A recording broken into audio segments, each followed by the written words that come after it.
Okay, so let's talk about this next. What is this? This is actually living in the United States with us right now.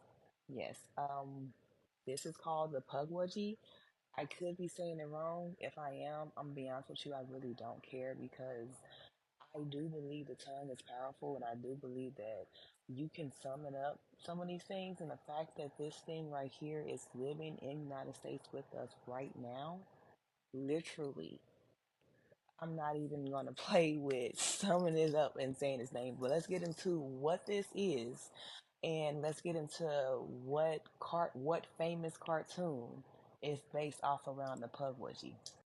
Okay, so the Pukwudgie is a human-like creature that stands about 2 to 3 feet tall, right?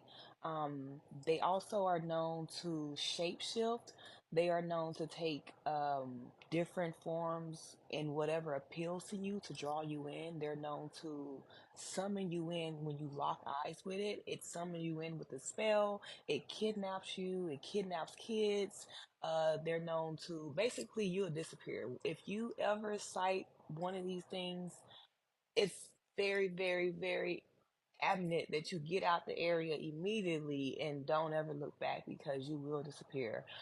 They're known as to be tricksters, right? And they also live in the forest.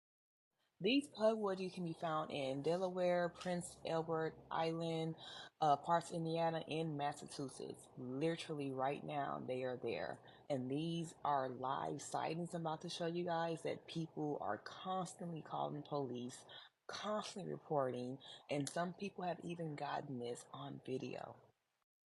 Okay, so the most recent reporting and sighting of these pugwudgies is from a lady named Mary, um, and she lives in Massachusetts. And this was actually last year when she just cited this. And I'm going to read verbatim of what she said happened that day. Okay, Mary and the dog went on the early morning to do a walk, like they always do. Her and her lab duty, they go and walk between the hours of 4 and 5 o'clock in the morning, which I think is kind of weird time to go walking the dog. But anyway, side note, um, it was.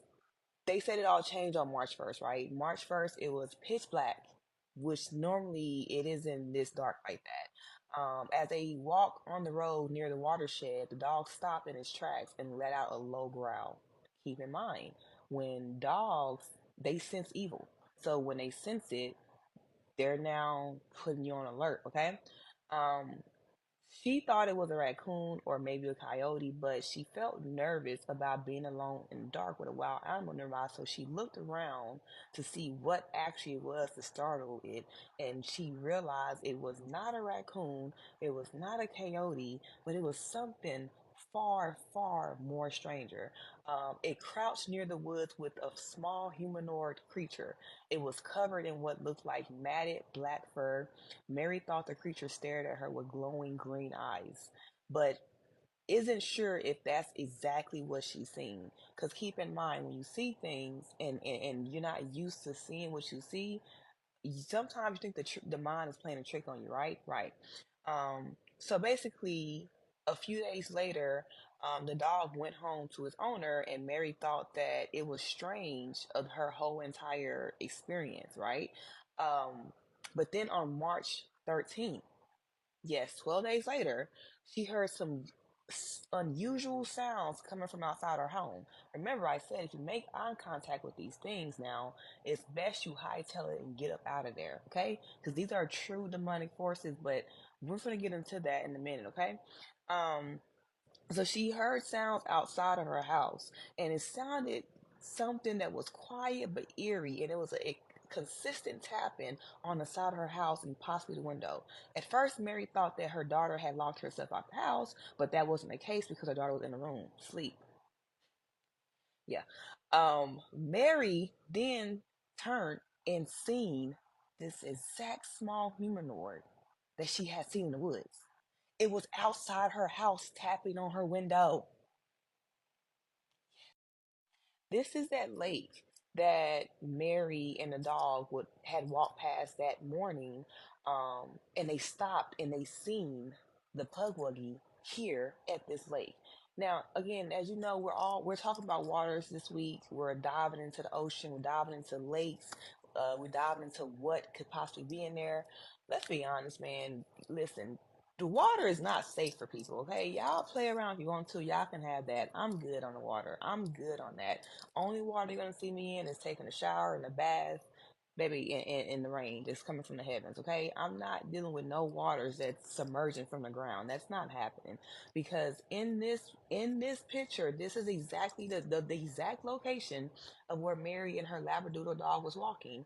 And then all of a sudden they seen this Pukwudgie. And then it followed her to the house days later, 12 days later. Now, these Pukwudgies has been spotted and seen and known about for centuries. We're talking about back to the 1800s. They've been around, right? Yes, that long. And they've been living here in the States with us. And people, if you go in Massachusetts, you go in Indiana, there's people there that's not afraid to tell the truth, but some of them, keep in mind, some people are afraid to say it out loud because once you say it out loud, you know what happens, right? Right. And again, I'm not worried about that because, like the Bible, like Jesus said, if you have faith, you don't fear. And I'm telling you right now, if you know me in real life, you know I don't fear man, and I damn sure don't fear no type of demonic force or Satan himself. So I'm not worried about that, okay? But there's people out there that can tell you the true story from their own mouth that, hey, I've actually seen these things and they're real. Okay, so who are the Pukwudgies? Like I told you guys, they live in the United States with us, and it's a known fact that they're living in the Great Lake region of the United States, which is Massachusetts, Indiana, places over there, right? They're known to be in the mucky waters and also in the forest areas over there. So their houses are kind of sink in into the mucky waters, but it also sticks out. So they're known to be in those grassy areas, right? I want you to pay attention to something because remember I said earlier how these Pugwudgies, they have an actual famous cartoon series and movie that's based off of these. We're going to get into exactly what it's based off. Like I told you guys, they're putting it in our face, and we have to open our eyes and pay attention. Okay, I want you to read this statement right here. It says that basically how their leadership is set up. They have a powerful head chief, and he's presiding over the other seven lower chiefs in the office. Of course, there's a lot of them, but these is how their cabinet is set up.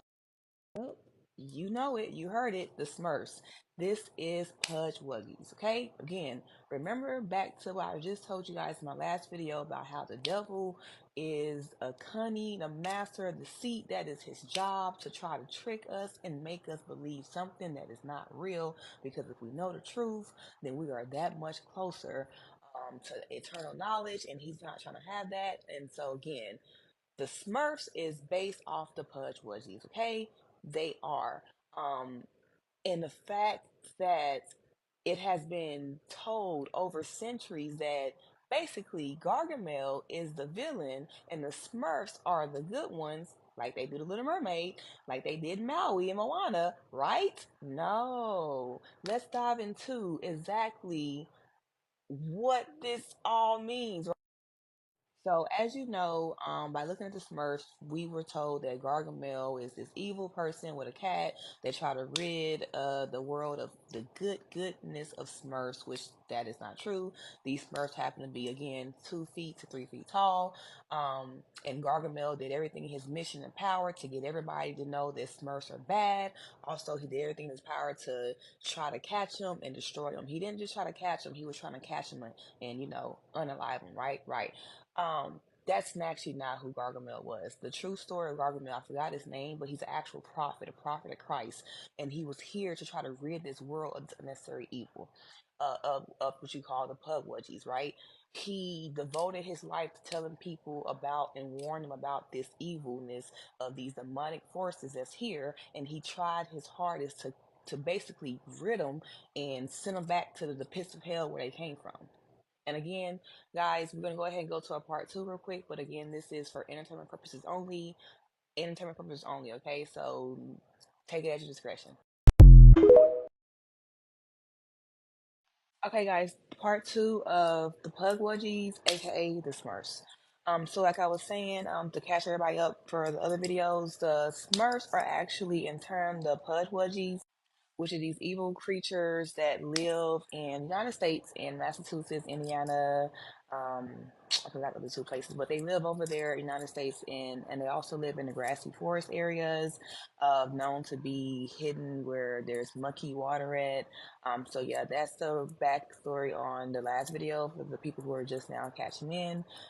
And as you being made aware, like we said, Gargamel was not the villain. He was actually the hero, trying to be the hero. He was actually a prophet in real life, trying to rid us of this unnecessary evil that we did not need here. Now, if you look at the Smurfs, the way they listed the Smurfs out in their unique characteristics are basically the deadly sins, right? Basically, these are all the sins that you don't want to do. You know, we have Smurfette, Papa Smurf, we have Grouchy, Clumsy, so on and so on. And then here you go, we got a list of some of our deadly sins. We got lust, gluttony, greed, sloth, basically to let you know as you see the correlation with the Smurfs and the Bible and Pukwudgies, right? Like I told you guys, this is actually true facts. Look it up. I have a theme I always go by: trust but verify. So again, you can trust what I'm saying, but you can go ahead and verify it yourself. Read the Bible when you're verifying to make sure you cross-reference points.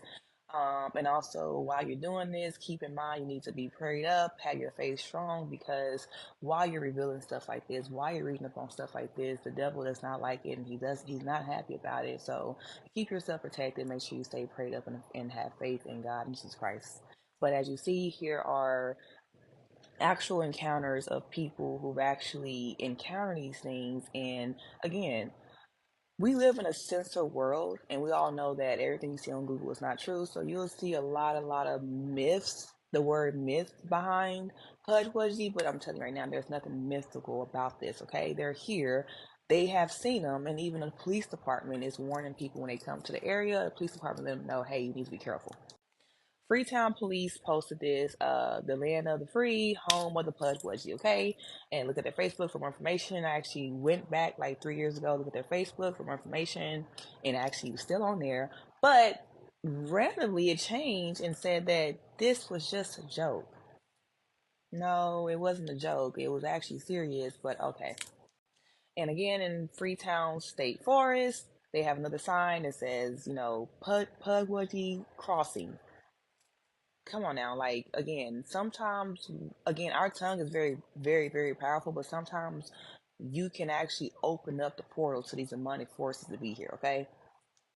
So what do these Pukwudgies do exactly besides kill you, kidnap your kids, follow you, stalk you, come to your house, stab you up to death, kill you? Did I mention that about 15 times? Sorry guys, I know we're on TikTok, but again, I know we gotta censor things, but let's be honest, I can say unalive, but whatever. Again, it's for entertainment purposes only. Entertainment purposes only. Okay. Also, Pudge wishes to do all kind of things, but let's get into what they've been seen and known to do. Shoot poison arrows. They shoot poison arrows. They hunt human beings down. Remember what we said in our last videos? Demons don't like humans. We already know why. Okay. If you don't, just go back to my last videos to reference why. They hunt humans. They hunt us to shoot us down with these poison arrows that kills us like this. Another thing that stuck out to me about the Pukwudgies was they cause you to commit suicide. Literally, they will lure you until your suicide death.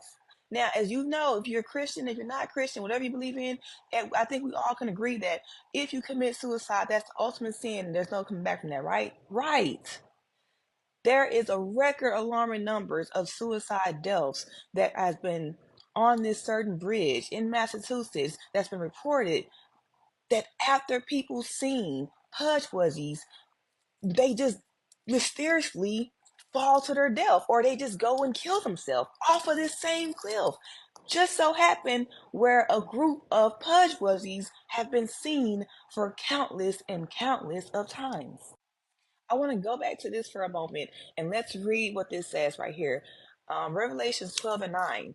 I'm sorry, not Revelation 9. Let's go to Genesis 3 and 1. The serpent is the most cunning creature of all. Who is the serpent? We all know that's Satan. He's the most cunning creature of all. Okay, so let's keep that in mind real quick.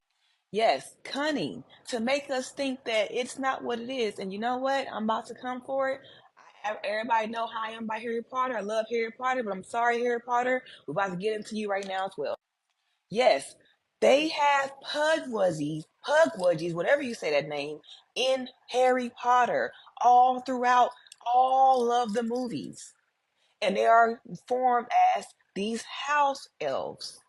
Yes, again, they show us stuff, guys, right here in plain sight. It is hidden in plain sight. So when it actually happens, and when everything reveals itself, like in the Revelation, the end times, when it actually reveals itself, they're gonna look up and say, "Well, we told you guys. We just, you didn't want to believe it." What are these Pudgewudgies in Harry Potter, or aka the house elves? They are vicious, goblin-like creatures covered in porcupine-like quills, right? Typically, these things are covered up by the house elves are more modest, I guess you can say, but they're still Pudgewudgies, right? But then you have the other ones that's out there in the field that's fighting and stuff. They actually have the porcupine-like quills, and let's look at that right here. Okay, like I said, they're 2 to 3 feet tall. They can disappear at will and reappear, whatever. But also, I want you to pay attention to something that's very, very important about these things. They are known to blind their victims. One of the first thing they try to do is blind their victims. Why? Because, like I said in my videos prior, I don't believe that we're scared of the dark. I believe that we're afraid of the unknown. So when I say that, let's kind of ponder that thought real quick, right? When you go to sleep at night and you turn everything off in your room, you sleep just fine and it's dark, right? Right, because you know what's in there. Nothing is in your home. Your home is locked, secure. You're not afraid of the dark. You're in the dark, right? No. But if you're placed, let's say, in a building, an unfamiliar building, and all of a sudden there's no lights, it's complete darkness, oh, fear has now strike. Why? Because it's unknown.